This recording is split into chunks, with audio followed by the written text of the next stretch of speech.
We just got massive news that, well, there was another massive Mythic Plus 10% global nerf to health and damage and more.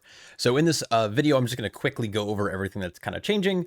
This season has been pretty good. I would say that keys up to like the 8 range are fairly good. There's obviously, once you kind of get to that 10 mark, fortifying being implemented is kind of a step up for a lot of players. 10s, 11s, and 12s are now being completed at the time of recording this video. So these keys are doable, and of course, we don't necessarily have all the best gear yet, so a lot of people don't have their new 2 sets or their new 4 sets. People are still in the process of farming trinkets and stuff, but it has been pretty like an explosive start to the season, and I've been having personally like a lot of fun. But we are seeing some pretty good changes, and I think these are all great and justified because some of these keys are very tight, and I'm going to kind of talk about these here. So we are seeing a 10% damage and health nerf again across the board for Mythic 0 and Mythic Plus difficulties. I overall think this is good. And then on top of that, they are also making some targeted changes at specific mobs in a handful of the dungeons. Not every dungeon. I would say, what is it here? 6. So starting with Operation Floodgates, the speed of the waves on Swamp Face is being reduced.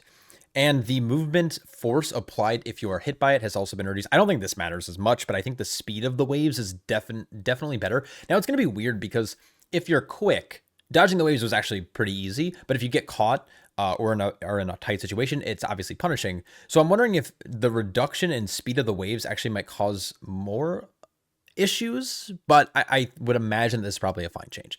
Is this being hotfixed in? Oh, these are actually now live. So cool. The Shredder pilots are no longer able to melee. I believe these are the guys who like cast trick shots and stuff, if I remember correctly. So that's like a fine change. So it means that like, if the tank is out of melee range, they might not fervent. And I think that's probably something that was happening. Kinetic Explosive Gel now has a permanent 12-second duration. So this is, I guess like a pseudo. Would this be a buff?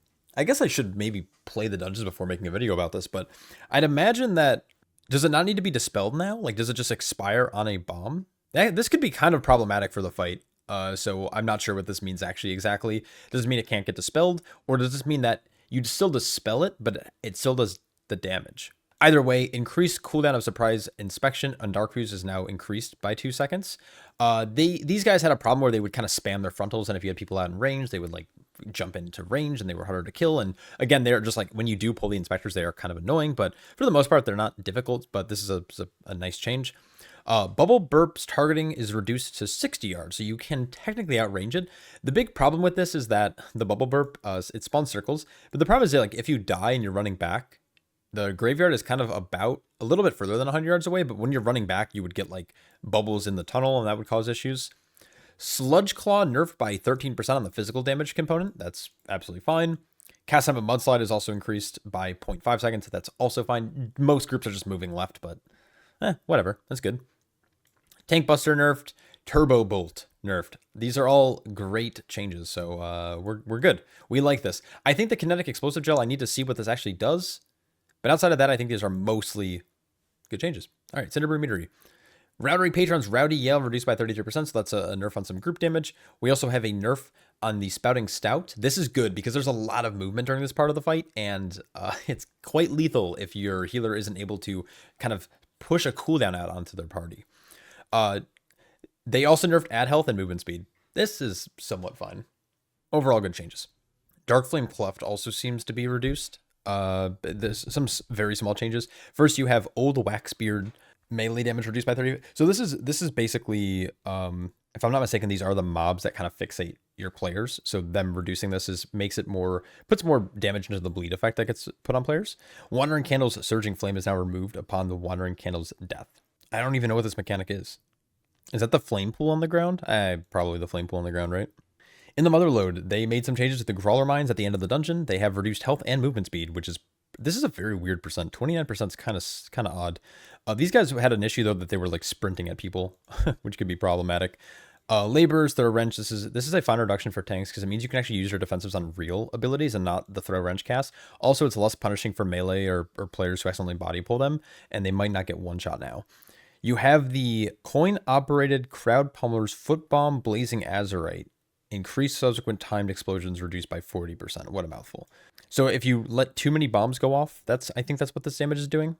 They also reduced group-wide damage from extraction, and the Gatling gun damage has been reduced by 50, which means you could probably just run through it, and as long as you use it defensive. In Workshop, we have a massive health reduction, and you can now kill them. So instead of stunning them like you used to be able to, which is kind of problematic, you can now just obviously kill them, which is good. And then the Flame Cannon Precast Vigil, this is such a great change. I can't wait to actually do this dungeon, because I was actually complaining about this in a commentary I have coming out, that it's very difficult to see the Flame Cannon, and it has definitely burnt some of our runs already on both the 10 and the 11 level. So I'm very excited for this change. And last but not least, we find ourselves in Priory of the Sacred Flame. Lots of nerfs across the board. We have first boss, we have the Pierce armor being reduced, we have if you're pulling the two mini bosses, or the mini boss to the north instead of the south, you'll have a shared cooldown, which is kind of nice. I haven't done that though, because I don't think that's the most effective route. Definitely a lot of mini boss health nerfs as well. It's mostly mini boss health. It's everything at like the front of the dungeon.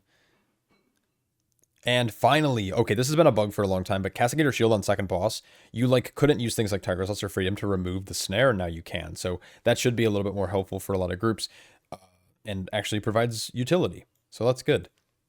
Last boss also has initial cooldown. So, okay, so the annoying part about Merprey is that when you pull her, she instantly casts Holy Smite. So now that shouldn't happen, right?